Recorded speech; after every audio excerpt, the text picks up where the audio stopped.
Hi friends, host Eric here with a quick video. What's the right type for the INFP personality type? They're a tough one to find a romantic partner for. There's going to be a lasting, healthy relationship because, of course, FI DOMs with any tool, SE polar, it means that the process of feeling things out is one of checking feelings against many, many possible options, and it makes it very challenging to find an INFP who's very settled and satisfied with where they are and what they want in life, you know? Of course, the other problem with being an INFP in a relationship is you're just not very useful. I mean, not that that's a big deal necessarily, depending on which type you're with, right? But not only are you're not useful, but what I mean by that is, let me put it a different way. Others can't ask you to do things for them, or really necessarily even with them, right? Depending on your mood and various sort of things.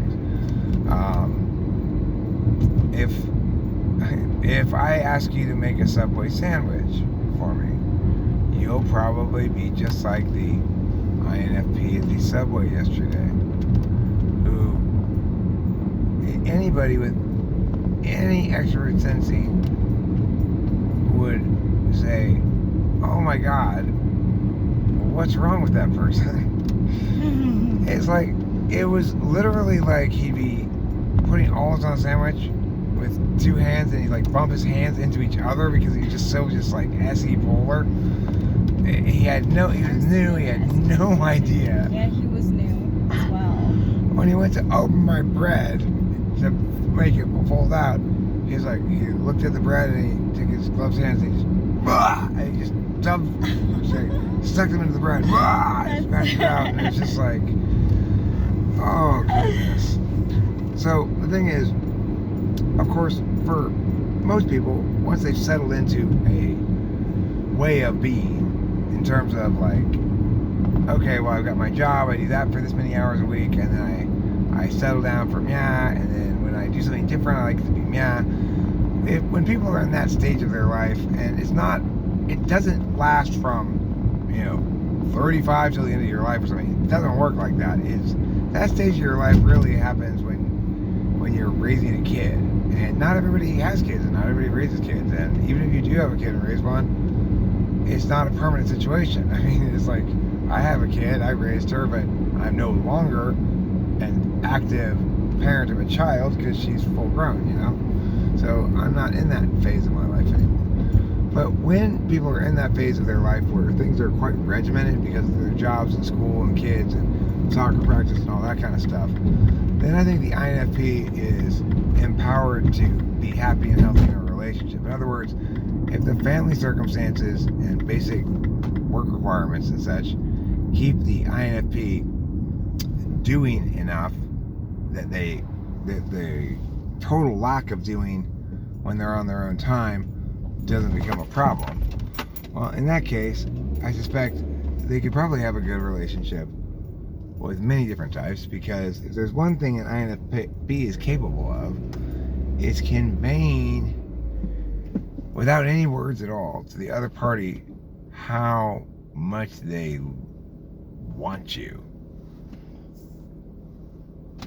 And that can be obviously enticing to people especially people who seek or want their FI of somebody else, Definitely. Technically, according to my understanding of things, the right partner for INFP is ESTJ. But I would throw out there that INTP and INFP might be good partners. Yeah. But the two SE polars are going to run afoul of each other. I mean, neither of them is going to get much done, but they're going to respect the fact that they don't like being pressured in that area, that they're not good at follow through and stuff, and that they're not going to expect their partner to be either. It's not going to get judged on it, No. And then they got the same 2 and 3, so they're going to be able to speak the same language, but they're different enough that they can have some chemistry, because the FI Dom isn't so oppressively FI as it is in tool function. TI Dom, not so oppressively TI as it is in tool function. And, but both of them self-sustaining enough that they're not going to have to execute anything in their 8-slot function when it comes to the other person. And, you know, it's like, an FI Dom's FI is never going to interfere on your 8-slot TE, 8-slot FI, right? So it's like if you're an INTP and you got 8-slot FI, INFP's dominant FI is never going to step on your 8-slot toes because they're the expert of it. They don't, you know, they're not concerned about whatever it is you're doing over there because they're on mastery level, right? So there's a lot of reasons why I think maybe that might be the best relationship for INFP. It's a question I've been mulling over my head for a long time because people ask me many times and I don't have a good answer for it. I'm going to throw out there INTP. What do you think? I think that's a great combination. I really do. I still think that ESTJ could be a good match too because maybe if they meet at a younger age, like or a more mature age, like you said, more settled down, because like the INFP will know more what they want and the ESTJ really wants to appease to that FI. You know, I'd point out that with INTP, INFP, you probably have the least quiet introverts relationship because they both have any as a tool function. Yeah. I mean, either that or ISFJ, INFJ would be the other one that would possibly be. That would be pretty. Would be the least quiet introvert relationship. Mm-hmm. But I think INFJs are actually quieter than people think they are. Yeah, we are. And ISFJs are probably a little more talkative than people think they are. They definitely are. So anyway, I'm going to stick with my claim here that INTP, INFP, I'm going to throw that out as the dark horse romance of the century, okay? Yeah, I think it's a good one too. And I'm going to stick with my belief that that the what did you just say about something? ESTJ and INFP.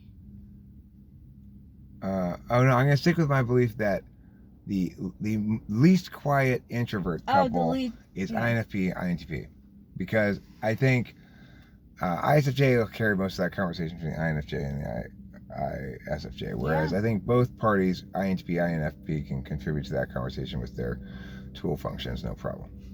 Yeah.